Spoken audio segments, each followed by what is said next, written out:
Assalamualaikum warahmatullahi wabarakatuh. Selamat pagi, salam sejahtera untuk kita semua.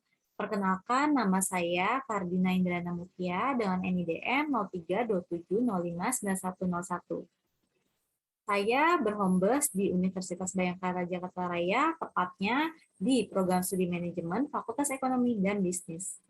Sejak menjadi dosen tetap pada tahun 2018, saya telah mengajar beberapa mata kuliah seperti kepemimpinan, komunikasi bisnis, pengantar manajemen, MSDM strategik, maupun mata kuliah manajemen lainnya.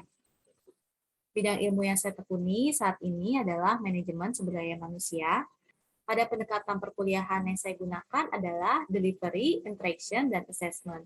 Di mana delivery itu saya berikan mata kuliah, berikan materi kepada mahasiswa, menggunakan PowerPoint yang berasal dari beberapa buku referensi maupun jurnal nasional dan internasional.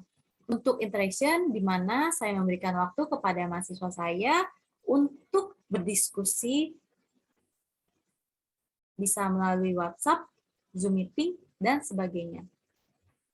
Untuk assessment, biasanya saya memberikan beberapa tugas serta kuis kepada para mahasiswa.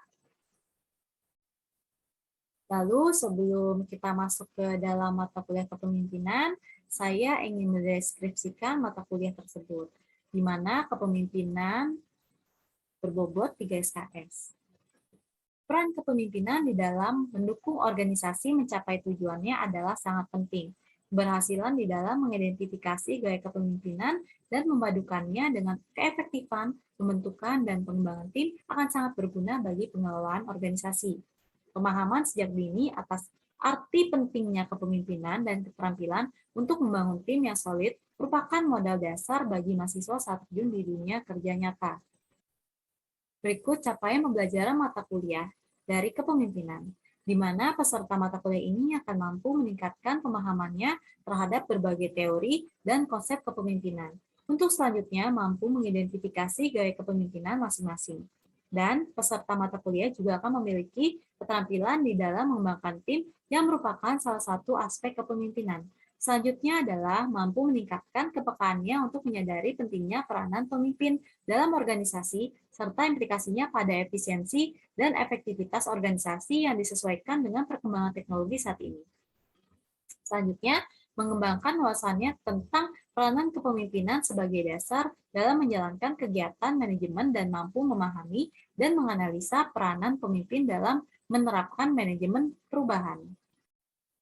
Berikut materi pembelajaran pada perkuliahan kepemimpinan, yaitu ada materi mengenai pengertian dan konsep-konsep dasar kepemimpinan, syarat dan prinsip kepemimpinan, kepemimpinan dan manajemen, teori dan model kepemimpinan, tipe dan gaya kepemimpinan, pengambilan keputusan yang efektif dalam kepemimpinan, komunikasi interpersonal, kepemimpinan sebagai kualitas organisasi, konsep kepemimpinan yang efektif, kepemimpinan berupa pola berpikir, nilai dan moral pemimpin, kepemimpinan berupa kemampuan menentukan arah organisasi dan mengatur pegawai dalam organisasi, serta strategi dan pengendalian dalam kepemimpinan. Untuk referensi, sudah saya jelaskan pada sebelumnya bahwa saya mengambil bahan referensi dari buku, serta jurnal internasional maupun nasional. Baik, untuk aturan perkuliahan, saya memakai dengan keputusan Rektor UBJ, di mana itu ada pedoman pelaksanaan kegiatan belajar mengajar secara daring dan kegiatan akademik lainnya secara luring. Lalu ada aturan perkuliahannya seperti mata kuliah daring yang diikuti oleh mahasiswa telah terdaftar pada KRS, wajib melaksanakan perkuliahan daring selama proses perkuliahan dilaksanakan, wajib login sesuai dengan jadwal yang telah ditentukan oleh fakultas atau ketua prodi atau dosen, wajib mengikuti proses pembelajaran daring dan siap depan kamera apabila dosen menginstruksikan dan mengikuti perkuliahan dengan baik. Wajib berpakaian rapi dan memperhatikan etika dan estetika ruangan pada saat perkuliahan daring.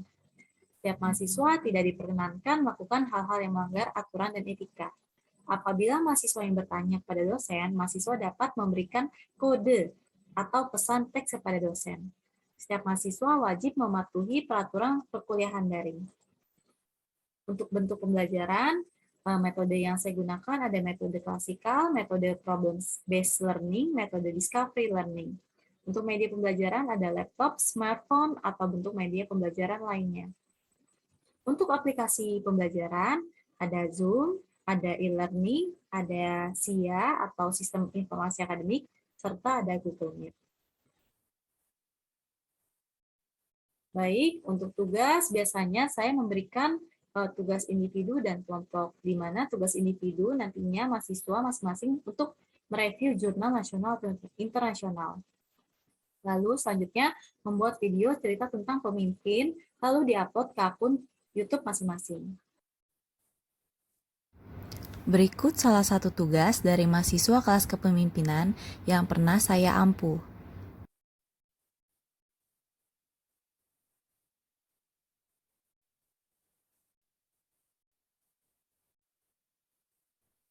Itu tadi sepenggal tugas ya, salah satu tugas dari mahasiswa saya yang telah diupload ke dalam YouTube.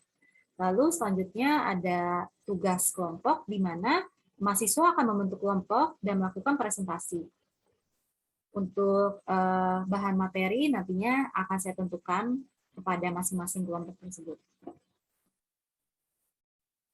Lalu untuk bobot nilai, terdapat 4 bobot nilai yang saya gunakan, yaitu ada tugas, absensi, UTS, maupun UAS. Yaitu kalau tugas bobotnya 20%, absensi 10%, UTS 30%, dan UAS 40%. Oke, untuk sementara itu saja yang akan saya sampaikan. Akan saya tampilkan kegiatan mengajar saya dengan mahasiswa. Oke, saya mulai. Assalamualaikum warahmatullahi wabarakatuh. Waalaikumsalam warahmatullahi wabarakatuh. Selamat pagi semuanya, salam sejahtera. Gimana kabarnya, sehat? Alhamdulillah sehat. Alhamdulillah sehat. Bu, alhamdulillah. Siap-siap. Berarti kita sudah bisa melanjutkan perkuliahan ya, pada perkuliahan kepemimpinan kali ini. Oke? Ya, Bu. Ya, Bu. Oke. Ya, Bu. Kita melanjuti pertemuan kemarin. Sekarang kita masuk ke dalam konsep-konsep dasar pada kepemimpinan. Kira-kira kalian udah pada tahu belum kepemimpinan itu apa? Orang yang mengatur. Oke, orang yang mengatur. Terus apa lagi?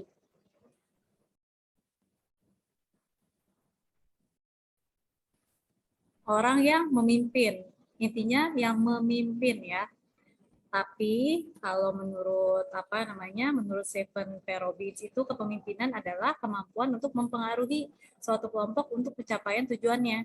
Kalau menurut Departemen Pendidikan dan Kebudayaan, Kamus Besar Bahasa Indonesia, kepemimpinan berasal dari kata pimpin ya. Berarti tadi Mbak Dinda betul itu yang berarti tuntun ya, bina atau bimbing. Dapat pula berarti menunjukkan jalan yang baik atau benar. Dapat pula berarti menunjukkan jalan baik dan benar, tapi dapat pula berarti mengepalai pekerjaan atau kegiatan. Ya.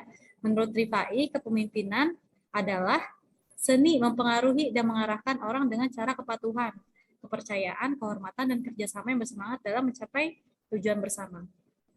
Jadi kalau kepemimpinan seperti itu ya, bagaimana cara kita bisa membuat orang percaya gitu, patuh sama arahan kita. Itu kalau dari segi seseorang yang memimpin. Nah, kalau seseorang yang memimpin itu dinamakan pemimpin, ya.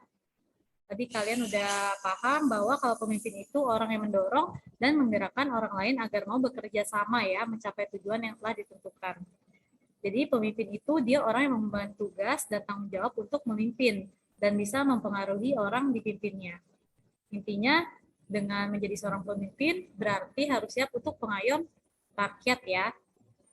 Oke, sekarang kita masuk ke tujuan.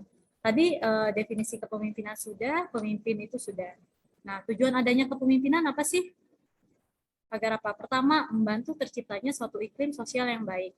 Kedua, membantu kelompok dalam menetapkan prosedur kerja. Ketiga, membantu kelompok untuk mengorganisasi diri. Keempat, mengambil keputusan sama dengan kelompok. Oke, saya lanjut dulu materinya ya. Lalu untuk fungsi kepemimpinan sendiri, itu ada 5, di mana ada fungsi instruktif, fungsi konsultatif, fungsi partisipasi, fungsi delegasi, sama fungsi pengendalian. Kelihatan ya? Jelas? Terlihat, Bu. Oke, ada 5. Ada 5 ya. Kalau fungsi ini instruktif apa kira-kira? Ada yang paham nggak? Kalau instruktif apa kira-kira?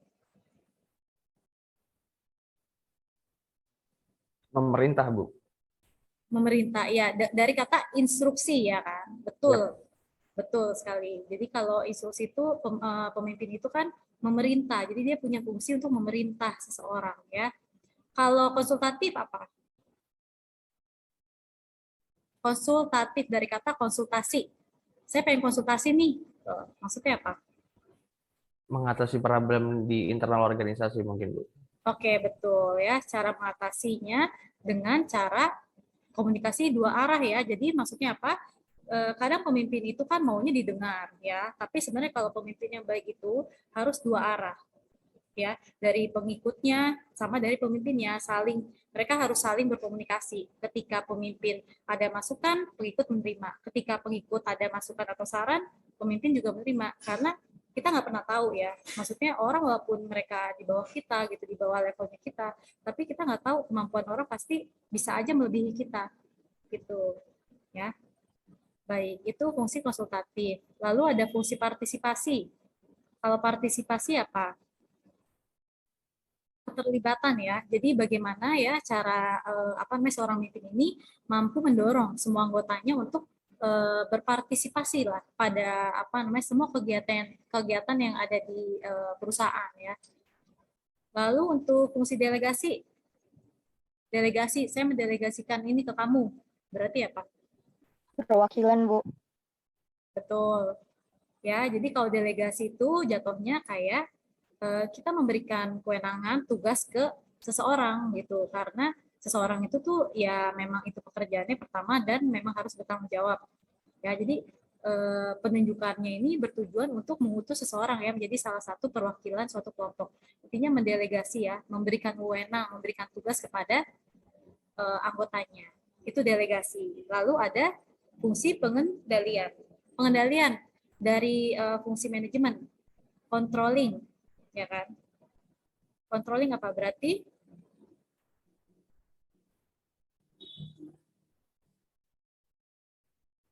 Apa?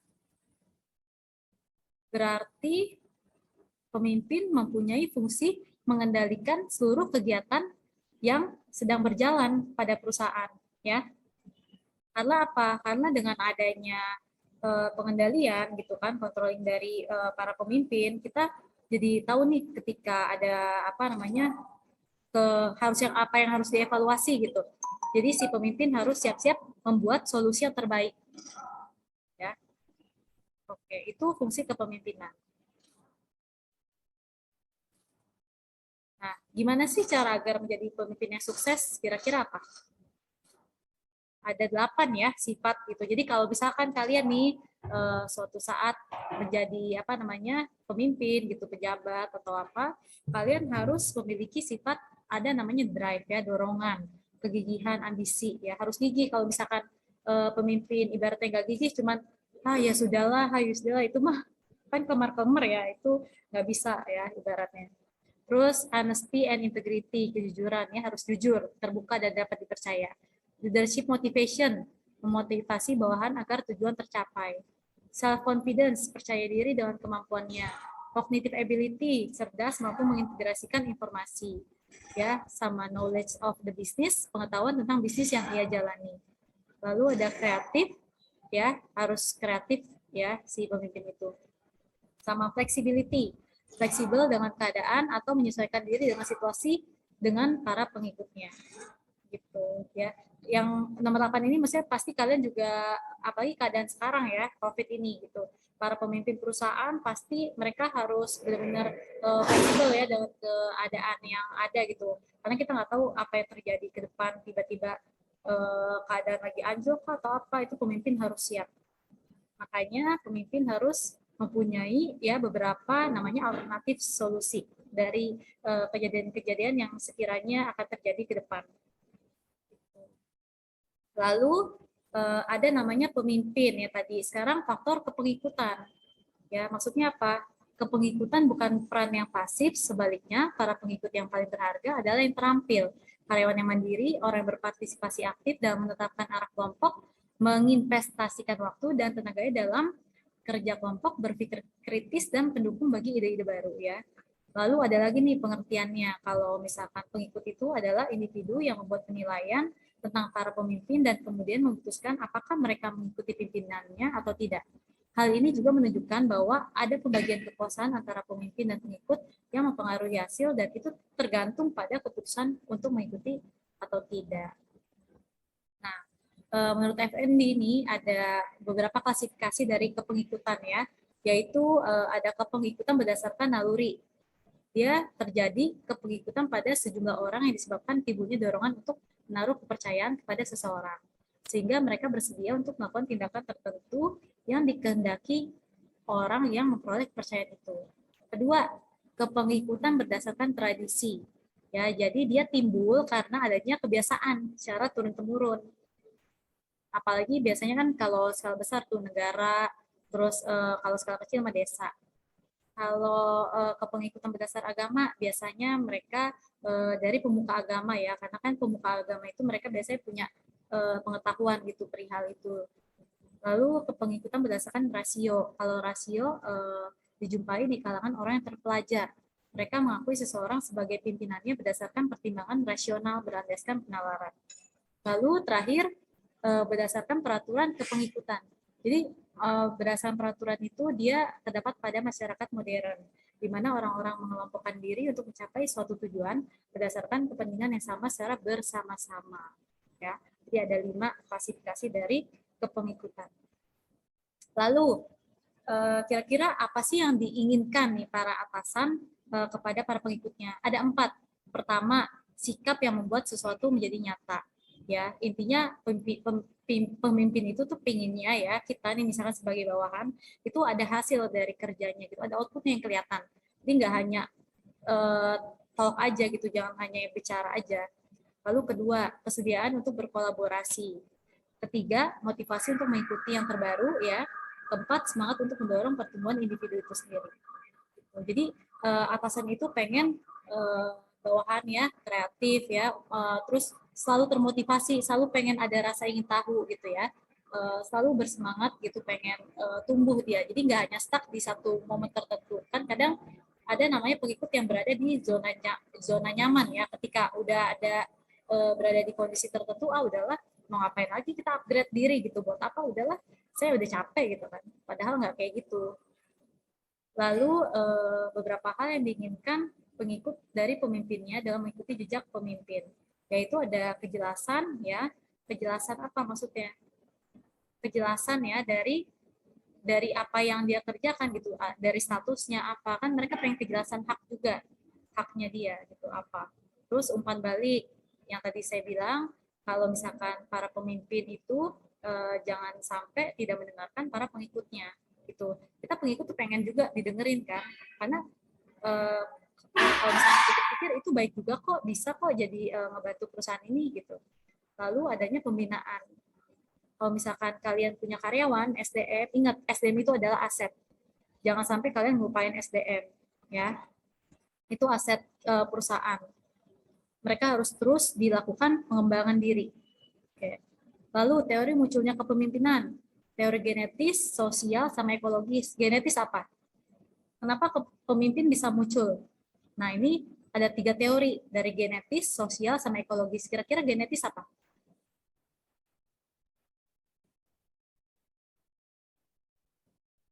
Gen dari gen. Berarti Ada darah kepemimpinan mungkin, Bu. betul ya. Jadi dia tuh kepemimpinan muncul karena memang sudah ada dari dalam diri dia, naluri dia dari lahir ibaratnya gitu. Kalau teori sosial itu karena faktor lingkungan ya. Sebenarnya dia sudah punya bakat tapi dikembangkan lagi sama individu itu. Lalu kalau teori ekologis yang tadi ya dia muncul karena pengaruh lingkungan. Dia terus berkembang ya, cari ilmu pengetahuan gimana sih cara kepemimpinan di dalam diri ini muncul. Lalu untuk pemimpin formal sama informal. Kira-kira kalau formal itu apa? Kebayang ya, formal sama informal. Kalau formal, biasanya pemimpin yang ada di Struktural perusahaan, Bu. betul struktur perusahaan ya. Kalau informal, biasa pada komunitas ya, penunjukan seseorang. Kalau misalkan formal biasanya ditunjuk sama berdasarkan apa namanya dari organisasi perusahaan yang secara sah gitu ada surat keputusannya. Tapi kalau informal biasanya dari entah itu lingkungan pergaulan gitu. Ya sekiranya dia hebat nih, si Mas Raja bisa nih jadi pemimpin informal nih gitu. Tapi bukan gangster ya. Bukan, Bu. Gangster lagi. Nah, ini Udah perbedaannya. pensiun, Bu. Oh, udah pensiun. Oke, ini perbedaan pemimpin formal sama non formal ya. Bisa dilihat kalau formal jabatan yang dimiliki seseorang dalam kemampuannya mengikuti proses mempengaruhi orang lain dalam menentukan tujuan organisasi, memotivasi perilaku pengikut untuk mencapai tujuan, mempengaruhi untuk memperbaiki kelompok dan budayanya. Kalau non formal tadi ya, jabatan yang dimiliki seseorang dalam kemampuannya meliputi proses mempengaruhi orang lain dalam menentukan tujuan tertentu, memotivasi perilaku pengikut untuk mencapai tujuannya. Jadi yang tadi bedanya tadi ya, formal sama non formal. Oke, sampai sini ada yang ditanyakan? Bu, boleh nanya nggak, Bu? Boleh, Mas Raja. Iya, Bu. Saya mau nanya, Bu, perihal karakter pemimpin ya, Bu. Oke. Dari sekian banyak para pemimpin yang saya temuin, Bu, entah itu pemilik pabrik, entah itu mungkin anggota DPR, entah mungkin para pemimpin yang ada yang pernah saya temuin secara langsung dan ngobrol, yang saya tangkap dari mereka, Bu, apakah benar ya, Bu, pemimpin itu pada dasarnya memang sifatnya itu keras kepala ya, Bu? Punya idealisme tersendiri, punya cara sendiri. Terus terkadang itu agak sedikit apa ya, banyak kontroversial. Apakah itu benar, Bu? Untuk Seseorang ya, tapi memang itu yang menghancurkan dia. iya sih, Bu, ada plus minusnya ya, Bu. Plus minusnya. Tapi targetnya itu selalu tercapai, Bu, untuk timnya itu, Bu. Tapi Nah, memang agak keras aja itu, Bu. itu dia. Jadi apa namanya pertama ya, kalau misalkan nanti di next kita kuliah selanjutnya itu ada namanya gaya-gaya kepemimpinan atau tipe-tipe kepemimpinan. Itu ada terbagi-bagi ya. Jadi semua tipe kepemimpinan ada. Mulai dari yang ibaratnya demokratis ada, yang kayak Kim Jong Un juga ada gitu kan. Itu ada semua terpetakan gitu. Semua ada tipe-tipenya. Jadi memang setiap orang berbeda-beda gitu.